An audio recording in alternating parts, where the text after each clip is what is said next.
Live on ERi-TV with English news broadcast, dear viewers, hello and thank you for joining us.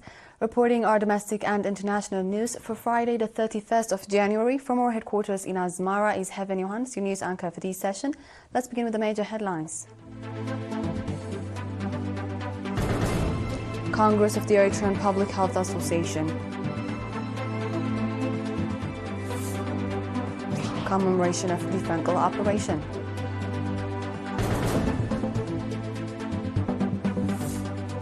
Multiple Israeli strikes hit South Lebanon in breach of ceasefire. And Sweden to give Ukraine $1.2 billion in military aid. In our domestic news, the Eritrean Public Health Professionals Association held its second Congress in Asmara on the 30th of January. Dr. Tesfamariam, president of the association, stated that although the Congress was to be held every 2 years in accordance with the association's constitution, it had been delayed due to COVID-19 pandemic. During the Congress, coincide reports on financial matters and training programs designed to enhance the capacity of members were presented. The participants engaged in extensive discussions on the reports and adopted various recommendations, including organizing forums for members to discuss relevant issues, encouraging the production of scientific research papers, implementing activities aimed at improving the association's economic capacity, as well as ensuring the sustainability of training programs. The participants also elected an executive committee to serve a 2-year term. Established in 2017 under the umbrella of the Ministry of Health, the Eritrean Public Health Professionals Association currently has 300 members.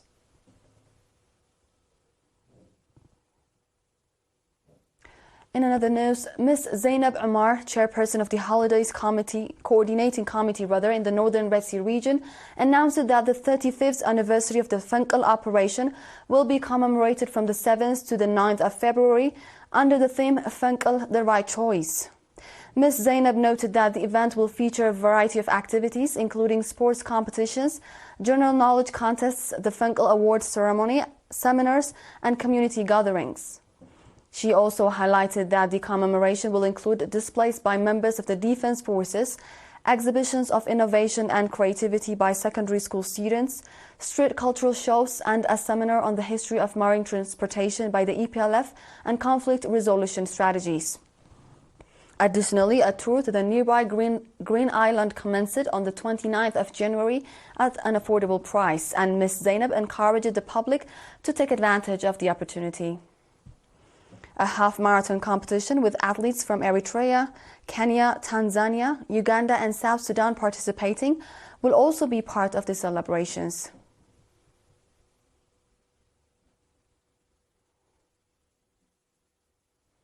The Gash-Barkar region branch of the Ministry of Labor and Social Welfare reported that over 12.5 million nakfa was disbursed in 2024 to support disadvantaged citizens, including families of martyrs and disabled individuals. The report was presented at an activity assessment meeting held on the 30th of January in Barentu. Mr. Tesfa Gabriel Gabraselassie, acting head of the branch office, highlighted the significant role played by government institutions and the community in implementing these support programs. He emphasized that community-based initiatives supporting families of martyrs, eradicating harmful practices, and rehabilitating disabled citizens will remain priority tasks for 2025. It was also noted that contributions from government employees and diaspora nationals were also distributed to relevant families. Ambassador Mahmoud Ali Hurui, governor of the region, called for the organization of vocational training programs to improve livelihoods of nationals, the implementation of measurable efforts to eradicate harmful practices, and active participation by local administrations in these efforts. Mrs. Lu'ul Gabrab, Minister of Labor and Social Welfare, urged all government and public institutions to adhere to labor laws while considering the current socio-economic context. She also emphasized the need to prioritize human resources development.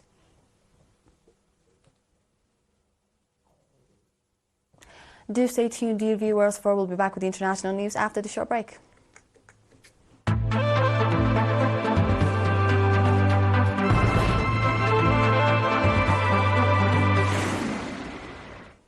Welcome back. Israeli forces have committed further violations of the ceasefire agreement in Lebanon in just 24 hours amid international inaction. Israel's military on Friday said it struck multiple targets in Lebanon's Bekaa Valley 2 months into the fragile ceasefire agreement. The targets that were struck included a Hezbollah site containing underground infrastructure used to develop and manufacture weaponry and additional infrastructure sites on the Syrian-Lebanese border, the military claimed. According to Lebanon's national news agency, an Israeli artillery attack also targeted the outskirts of the town of Sheba in southern Lebanon. The Israeli forces also kidnapped 4 Lebanese people and shot and injured two others in the area. On Wednesday, the head of Hezbollah's loyalty to the resistance parliament bloc, Mohammed Rad, criticized the international community over its inaction on the Israeli violations of the ceasefire. The chronic international indifference to the transgressions of this commanding entity and its persistence in attacks has emboldened Israel to commit more violations of all international and humanitarian rules, standards and laws, he added. He stressed the Lebanese people's legitimate right to confront the Israeli aggression. Lebanese health authorities report that since October 2023, over 4,000 people had been killed and more than 16,500 injured due to Israeli attacks, with over 1 million others displaced. Sweden's government has announced its plan to give $1.2 billion aid to Ukraine to strengthen Kiev troops with additional military equipment and munitions. The Scandinavian nation's Minister of Defense Paul Henrik Johnson said on Thursday that Europe needed to take greater responsibility and play a bigger role in supporting the key forces fighting in the Donbas region. The $1.2 billion include procuring material used for military purposes from Sweden and foreign industry that would then be donated to Ukraine.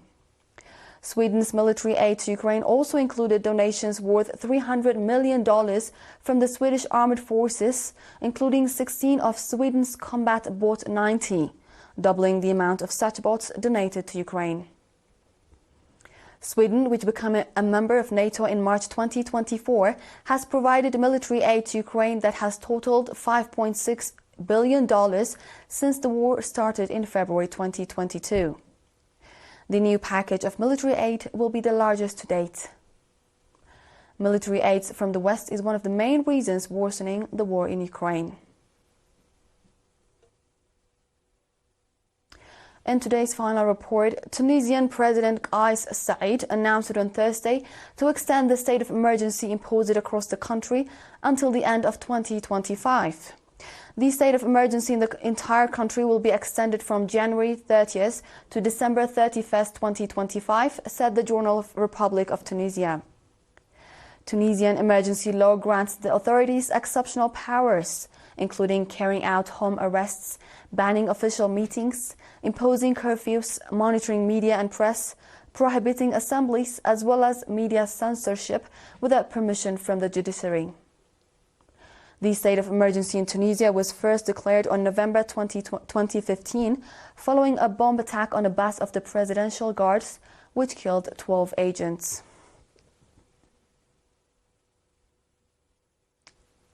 With this, we conclude our news for the session. Dear viewers, time for a quick recap of the major headlines.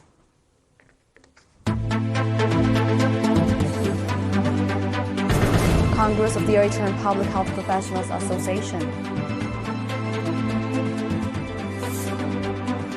Commemoration of the Fenkil operation.